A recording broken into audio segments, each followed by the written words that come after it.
नमस्कार हंसराज, फिर से एक बार WPT न्यूज 24 के साथ। समाजवादी पार्टी के प्रदेश महासचिव राम प्रताप यादव पर ग्राम पंचायत चौपाल कोठर से जुड़े गंभीर आरोप लगे हैं। ग्राम पंचायत सरपंच पति रावेंद्र यादव ने मीडिया को जानकारी देते हुए इस पूरे घटनाक्रम के बारे में बताया है, जिसमें कई विवादित मुद्दे भी सामने आए हैं। आइए सुनते हैं सरपंच पति ने क्या क्या कहा।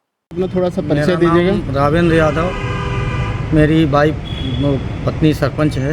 अच्छा, चौपाल कोठार की। क्या नाम है उनका? उनका श्रीमती शोभा यादव, पति रावेंद्र यादव लिखती हैं। अच्छा।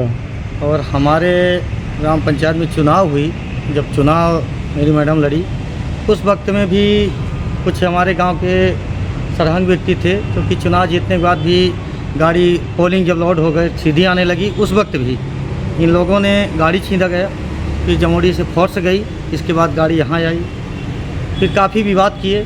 उप सरपंच में भी, उप सरपंच के चुनाव में भी विवाद किए और आज तक विवाद करते आ रहे हैं। और राम प्रताप यादव जो समाजवादी पार्टी के नेताजी हैं, वो हमारे पंचायत भवन के बगल में आराजी नंबर 637 का अंश भाग में वहाँ जनता के द्वारा उचित मूल्य दुकान, मंगल भवन इत्यादि का प्रस्तावित किए। वहाँ प्रस्ताव पारित हो चुका है। वहाँ मना किया गया कि यहाँ पे आप मकान ना बनाएं, आप ज़मीन खरीदें, पीछे खरीदें। इनके द्वारा झूठी आकर के रिपोर्ट किया गया। तब मेरे द्वारा आकर के और अपनी मैडम को लेके आया तहसील में, तहसीलदार महोदय जी के द्वारा स्थगन आदेश पारित किया गया, जमोड़ी में दिया गया। जमोड़ी पुलिस जाके रोक दी, उसको भी ना मान के, किसी भी ना पुलिस का आदेश माने हैं राम प्रताप यादव जी, और ना उनके लड़के, और ना ही न्यायालय का। रिपोर्ट वो आपके खिलाफ किए थे कि आप किए थे उनके खिलाफ? नहीं, उन्होंने मेरे खिलाफ पहले रिपोर्ट की। हाँ, किस मामले को लेकर? ये सरहंग व्यक्ति हैं, शासकीय भूमि छीन रहे हैं। हाँ।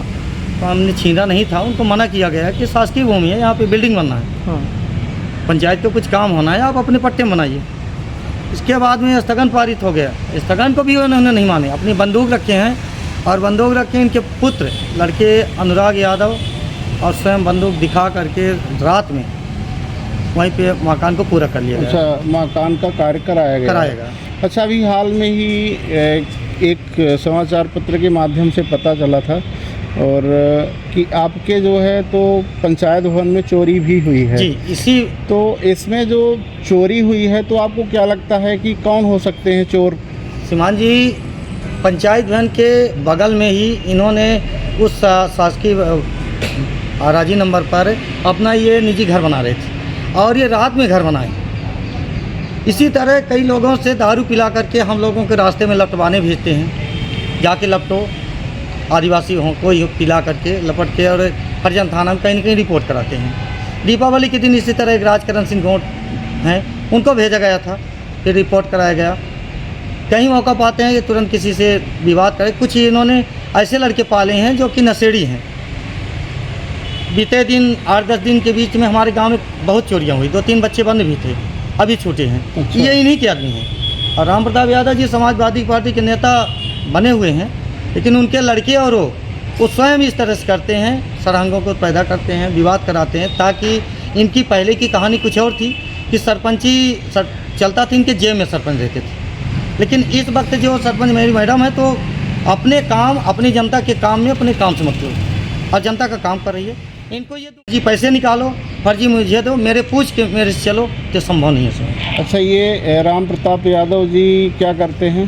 राम प्रताप यादव जी ठेकेदारी वगैरह करते हैं कहीं। अच्छा, ये वही है जो विधानसभा चुनाव लड़े थे, विधानसभा है ना? समाजवादी। आप ही सोचा जाए आपको कि एक विधानसभा में विधायक के पद पर पर्चा भरे थे, इन्होंने विधानसभा लड़े हुए थे चुनाव। हाँ। और अपने गाँव से जिस विधायक अपना सम्मानित माना जाता है, अपने गाँव से ही 150 वोट पाए, उसकी क्या स्थिति होती है जनता के बीच में?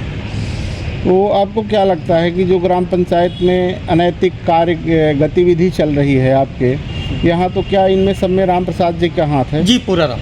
अच्छा जी। तो ये राम प्रसाद जी जो है, तो अभी जो चोरी हुई है, चोरी की घटना हुई है, उन्हीं के बच्चे, उन्हीं के माने जानकारी के अंतर्गत हुई है चोरी। अच्छा, उन्हीं के द्वारा कराया गया। अच्छा, उन्हीं के द्वारा? जी, उन्हीं के व्यक्ति किए हैं। हम लोगों को शंका है। मेरे घर में भी, मेरे मैडम को भी घर पर जाकर उनका पुत्र अनुराग यादव जाके धमकी वगैरह दे चुका है। अभी बीच में 11 मई को मेरी वाइफ और हम उप सरपंच भी तीनों थे, एक गाड़ी में बोलेरो चढ़वाई गई थी। इन्हीं के बाद जिनकी थी हम लोग बचे, और इन्होंने धमकियाँ भी दी है, अभी भी धमकी दी हैं कि अभी एक बार बचे हो दोबारा नहीं बचोगे।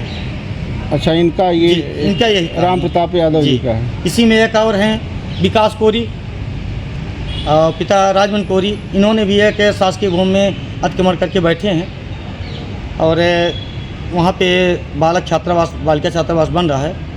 अब तो आप सरपंच हैं, आपके पास जो है तो ग्राम पंचायत के सभी दायित्वों का निर्वहन भी करना है, तो आप इनके खिलाफ जो है तो आवेदन हर जगह दी गई है, हर जगह जानकारी दी गई है। इसी तरह लकड़ी की जानकारी बोलते हैं, लेकिन श्रीमान जी जो शासकीय भूमि में जो लकड़ियाँ कटती है उसको तहसीलदार मैडम जी पटवारी को भेजते हैं, पटवारी के द्वारा सुपुर्द में ग्राम पंचायत सरपंच को दी जाती है। हाँ। उस लकड़ी को उठा करके उसको सरपंच अपने घर पे रखते हैं, अन्य जगह रखने से गुम जाएगी, कुछ हो जाए, और उसको यहाँ जानकारी भी दी जाती है, पटवारी को प्रतिवेदन भी दी है कि लकड़ी सरपंच के यहाँ दी गई है। वहाँ फाइल बनी है, एक बाउंड्री है, बाउंड्री के अंदर 2 अराजी नंबर है, वहाँ आधी बाउंड्री बनी हुई है, आधी भाग शेष है।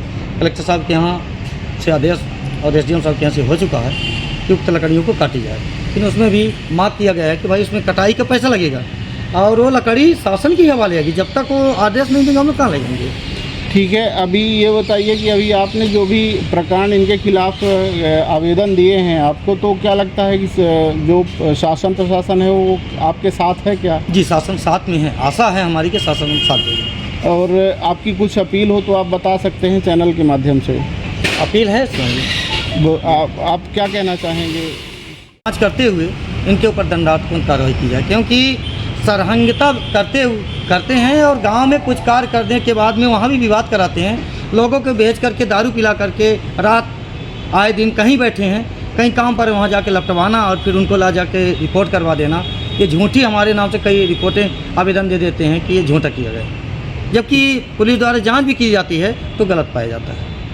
आरोपों के अनुसार पंचायत के कई कुछ ऐसे काम हैं जिसमें भ्रष्टाचार किया गया एवं नियमों की अनदेखी भी की गई है जो जनता के हित में नहीं है। रावेंद्र यादव ने दावा किया कि पार्टी के कई नेताओं ने इसमें मिली भगत भी अपनी दायर की है। इस पूरे घटनाक्रम में बहुत ही ज्यादा भ्रष्टाचार हुआ है, जिससे पंचायत के विकास कार्यों में रुकावट आई है। मामले की जांच शुरू हो चुकी है, सच्चाई जल्द आपके सामने आएगी। पूरी अपडेट को जानने के लिए बने रहे हमारे WBD News 24 के साथ।